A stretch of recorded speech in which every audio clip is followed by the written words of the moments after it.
as a mathematician, I'm always really excited when I'm reading a book and suddenly a bit of mathematics pops up. So when I was reading Bernardine Evaristo's book Girl, Woman, Other, the winner of the Booker Prize in 2019, I got particularly excited when one of the characters, Carol, reveals that she loves mathematics at school and eventually goes on to do mathematics as an undergraduate in Oxford. And there's one moment when she reveals her favourite number, which is very intriguing because it's the number 1729. Now, for a year 9 girl at school, this is a pretty sophisticated choice of her favourite number, and I was interested to find out why she'd chosen that number. So I contacted Bernardine Evaristo and asked her, and she said, well, it had been suggested by a friend of hers as an interesting number, and it certainly is an interesting number. And as Carol says in the book, it's actually the smallest number that can be written as the sum of two cubes in two different ways. 1729 is equal to 12 cubed plus 1 cubed, but it's also equal to 9 cubed plus 10 cubed, and it's the smallest number that can be written in this way. Now, this is actually a number that came up in another literary work. I did some work with the theatre company Complicité on their play A Disappearing Number, and this is a play about an Indian mathematician, Ramanujan, and Cambridge mathematician Hardy, and also a modern story running alongside that. And Ruth, the woman mathematician in the modern story, her telephone number involves this special number 1729. Why people have got interested in this number is probably because of a story involving this Indian mathematician Ramanujan, because there's a very famous story when G.H. Hardy, who'd brought Ramanujan over from India to work with him in Cambridge, went to visit him in a hospital in Putney. Actually, it was just shortly after Ramanujan had tried to commit suicide by throwing himself in front of an underground train. The train had been stopped in time.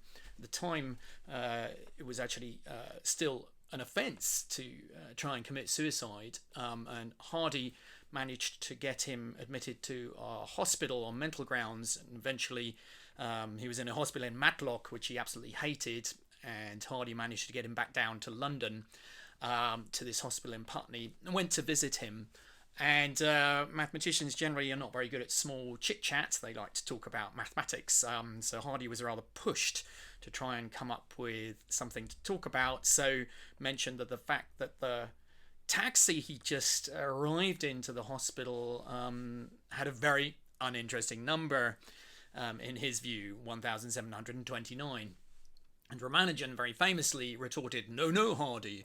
It's a very interesting number because it is the smallest number that can be written as the sum of two cubes in two different ways. And it was always said of Ramanujan, this genius Indian mathematician, Littlewood, Hardy's collaborator, used to say that Ramanujan knew every number as his own personal friend, and so when he saw 1729, he was immediately recognised somebody with a very interesting character, this character of being the sum of two cubes in two different ways. And these numbers have now become known as the taxi cab numbers.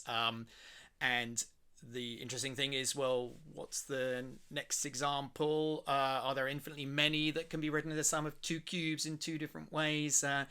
Lots of interesting sort of questions start to emerge. What about fourth powers?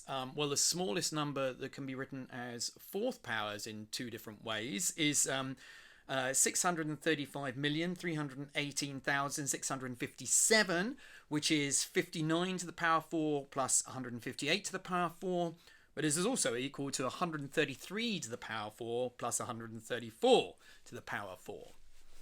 But intriguingly, we still don't know any examples of numbers that can be written as the sum of fifth powers in two different ways. So if you want to make your name as a mathematician, there's a challenge for you. So why was Ramanujan interested in this property of a number that can be written as the sum of two cubes in two different ways? Well, this particular example, it's almost a counterexample to Fermat's last theorem, because this is the challenge of whether you can solve the equation x cubed plus y cubed equals z cubed, and this is almost a counter example to Fermat's last theorem for n equals 3. So here we have an example of 9 cubed plus 10 cubed equals 12 cubed, but not quite. You have to add 1 cubed to that. So it's almost a counterexample to Fermat's last theorem. And so it seems that Ramanujan was quite interested in finding solutions to these Fermat's equation with this very close counterexample. And in a set of notes that he wrote towards the end of his life, in fact, the final year before he died very tragically at the age of 32, we find in something called the Lost Notebook, which was only discovered in the Wren Library in Trinity College, Cambridge in 1976, Ramanujan exploring this equation, x cubed plus y cubed equals z cubed plus or minus 1. And he gives infinitely many solutions to this equation. And of course, the smallest example is this case of 9 cubed plus 10 cubed equals 12 cubed plus 1 cubed. So it seems like this wasn't just some isolated, interesting number, but was part of a whole big theory that Ramanujan was exploring. And this equation, x cubed plus y cubed equals 1729, is in fact an example of something called an elliptic curve, and these are equations that mathematicians are still trying to study, understand. Are there numbers which solve that equation, fractions, for example, which solve that equation? And Ramanujan's discovery actually reveals that this particular example of an elliptic curve is quite rich, because it has sort of many solutions. It's something called a rank 2 elliptic curve, which is actually reasonably rare. And this equation as well is an example of something that André Weil, French mathematician, started to study, and he called it a K3 surface, still something which is really interesting to mathematicians. And why did he call it a K3 surface? Well, K2, of course, is a very tall mountain, one of the big challenges for mountaineers. So K3 is a mathematical challenge, and it's also named after 3 very important mathematicians who were interested in this equation, each beginning with the letter K: Kummer, Kahler, and Kodera. So it's a K3 surface.